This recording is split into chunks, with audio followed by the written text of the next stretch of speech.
Então aí você, com 9 anos, tu começou nessa escola e tudo mais. E quando é que tu veio jogar no teu primeiro clube?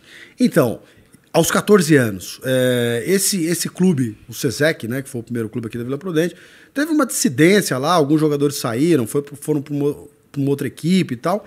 E alguém disse aí pro pessoal, tem um moleque lá no Padre Chico, acho que o moleque tem futuro, tá jogando direitinho.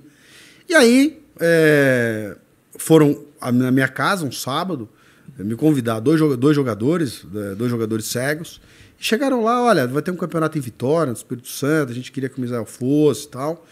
E a minha mãe, mas de jeito nenhum, Misael, como é que ele vai sozinho? Eu tinha 14 anos, não saía sozinho, né? E aí, como é que ele vai sozinho? Não tem jeito e tal, não dá. Não, a gente arruma alguém para buscar ela. Mas alguém cego, quer dizer, se um cego sozinho é complicado, você imagina 2 na rua, né? E eles disseram, não, a gente consegue alguém que enxerga para buscá-lo e tal. E assim foi nos 2, 3 primeiros treinos. Bom, dali a pouco não tinha mais alguém para me buscar, tampouco tinha alguém para me levar, e eu comecei a vislumbrar que não seria possível participar daquele campeonato, se eu não fosse aos treinos.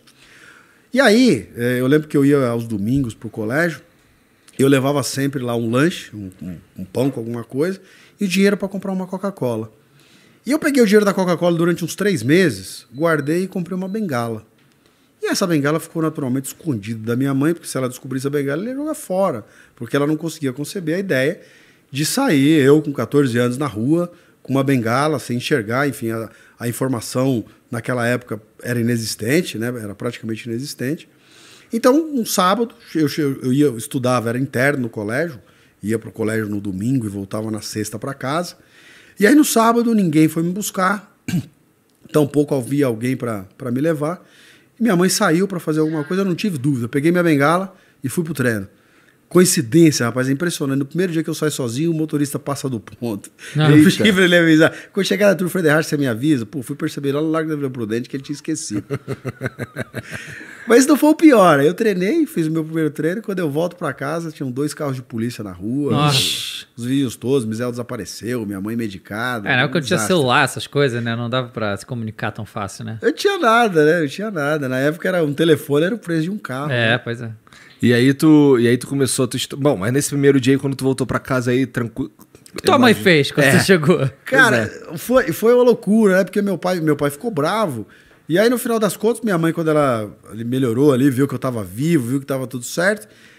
Porque a mãe da gente é brava. Só que no final das contas, quando o pai da gente fica bravo, ela vai tentar acalmá-lo, né? Pra proteger a gente. E nessa história foi o que aconteceu. Meu pai começou a ficar, como é que você sai? Vai embora sozinho e tal. E aí minha mãe foi acalmar meu pai. Bom, aí eu fui pro colégio na segunda-feira. Quando chega a sexta-feira, eu ia embora só no final do dia, 7 horas, enquanto que nossa aula acabava, era 11h30 da manhã. Eu falei, já saí sozinho uma vez, quer saber?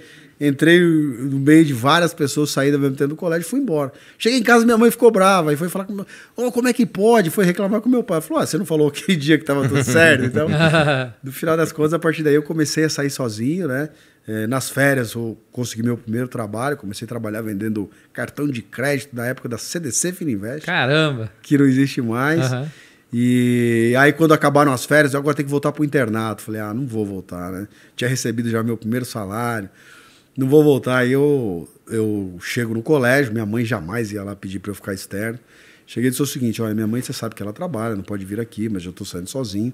Então ela, mas ela vai ter que vir aqui assinar depois. Eu falei, não, ela vem, ela só disse que ela não pode vir e tal. Não, tudo bem, a gente confia em você, pode ir. Quando eu cheguei em casa às 7 horas da noite, minha mãe, o que você tá fazendo aqui? Eu falei, eu tô chegando no trabalho. Pô, foi outro choque. Outro choque lá em casa. Enfim, mas aí um caminho sem volta, né? Desde então, trabalhando, jogando e a vida que seguiu. E aí você trabalhava e ficava treinando lá? Na verdade, na época, o futebol era muito diferente, o esporte por era muito diferente do que é hoje. Hoje os atletas têm patrocínio, têm bolsa. Os atletas da seleção mesmo, basicamente, se dedicam para o esporte, são profissionais do esporte.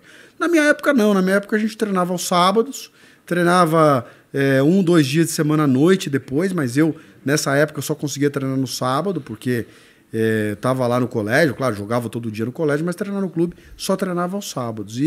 E aí, depois que começo a trabalhar, eu deixo de jogar até no colégio. Então, minha oportunidade nesse início, era só aos sábados mesmo, jogando pro time aqui da Vila Prudente.